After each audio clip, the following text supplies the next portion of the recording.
We rescued Remington and Luna January 2020, and they were part of a very long court battle against Dade City Wild Things in Florida. This was a court case with PETA.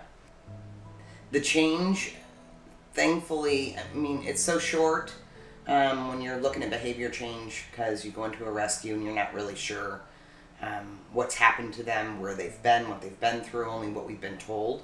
Luna and Remington were used and abused for cub petting for the first few years of their lives. So they definitely went through a lot mentally.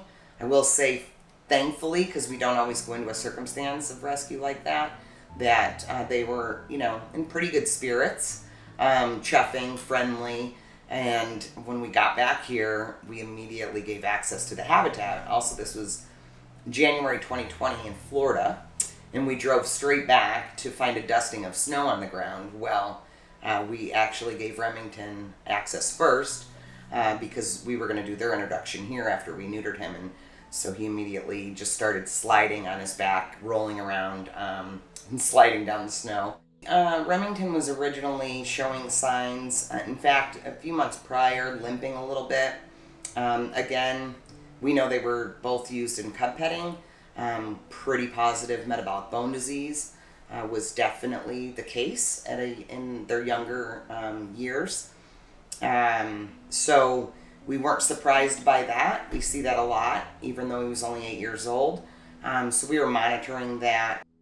We immediately, Dr. Kellen contacted K-State, and we've consulted with them multiple times in the past.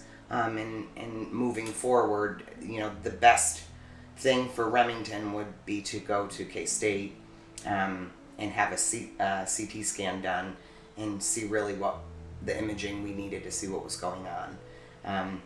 It was back and forth at the beginning because he was about 480 pounds, and the machines are only rated for 450, but they were willing to take the risk to see if he'd fit through the CT scan.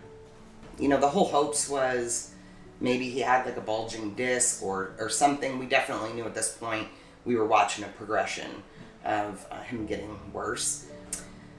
So knowing that there's a surgery that could be done to kind of debride around that spinal cord and hopefully fix him and get him back. We knew there was a possibility, I guess, that he couldn't be fixed. It's heartbreaking.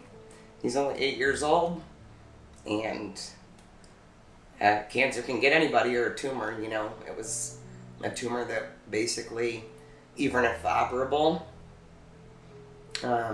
what would his quality of life be for a possible tumor that would grow back? And you're only talking about 5-6 months, if that, after recovery. So you always have to put the animal first and in quality of life.